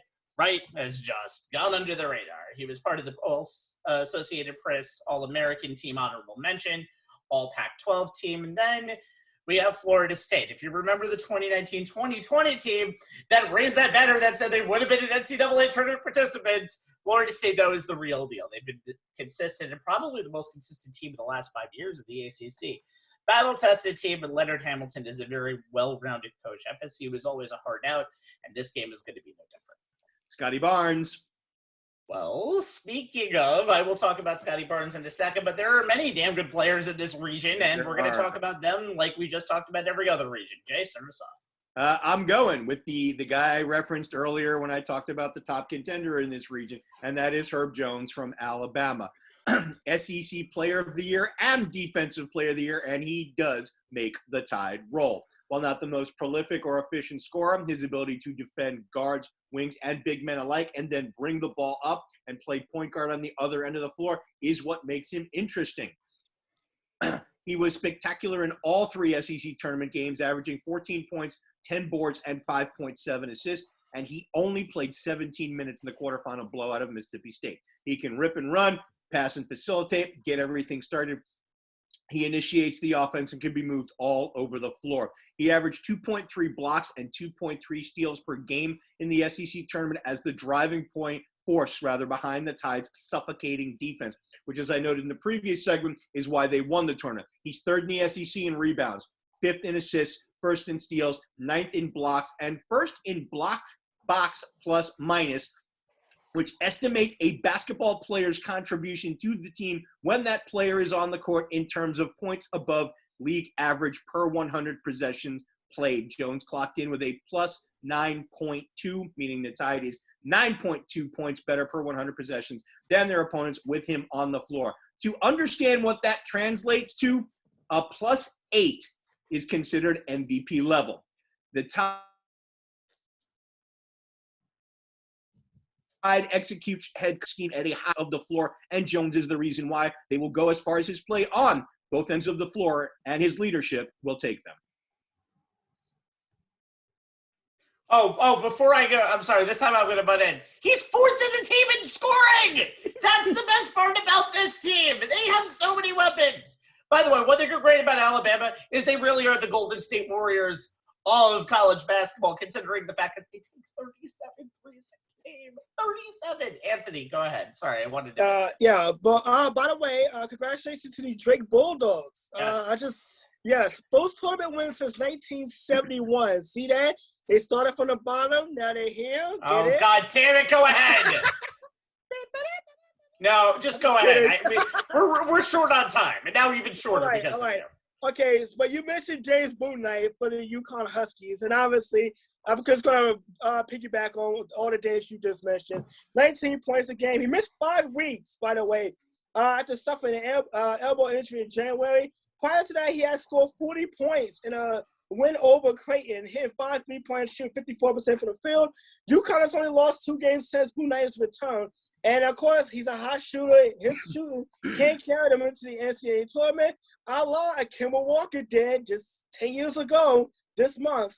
All Big East first team. He finished the season as obviously the leading scorer. But like I said, it's on if UConn is gonna make some noise, James Bouknight is gonna be the guy that leads them.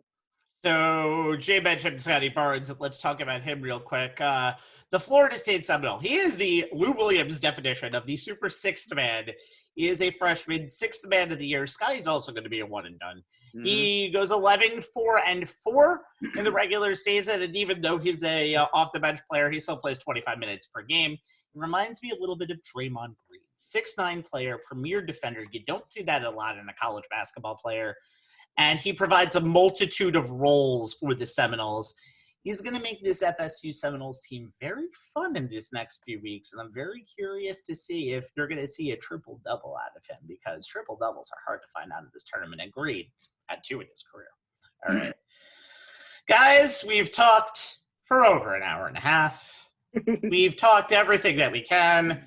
Now we must make predictions. Let's cringe when we watch it back, but we will promise you we will have the least accurate predictions the most accurate predictions out there. I want the winners of all 4 regions, and then I want who's your national championship. You can give me the 2 teams in the final game, too. Go ahead, Jay. Start us off. All right, my final 4. Gonzaga, Illinois, Alabama, and Baylor. And yes, it's at the top. Gonzaga has the easiest road to the Final Four, the top seeds. Illinois may be the best team in the country this side of Spokane, Washington. The Tide are rolling at the right time of year. The way they play makes them really tough to handle. And if they run up against Michigan in the regional finals, if the bracket goes chalk, Michigan's not at their best. And Baylor, they may be the best offensive team in the nation. And if they have their A game, the region is theirs for the taking. My title game, Gonzaga versus Illinois. This would be the first 1-versus-1 national championship game since 2017 when these same Zags lost to UNC. And it would be the matchup of the 2 best teams in the nation. In my opinion, it's the matchup I want to see, and it is very, very possible. My national championship winner, Gonzaga. As good as the Illini are, and they're about as good as it gets, I don't see anyone knocking off Gonzaga this year. Last year was supposed to be the year for Mark Few's team, but we know how that didn't pan out. This year's edition is quite possibly better, and I think they can handle their business on the court and deal with the pressure of the expectations off of it.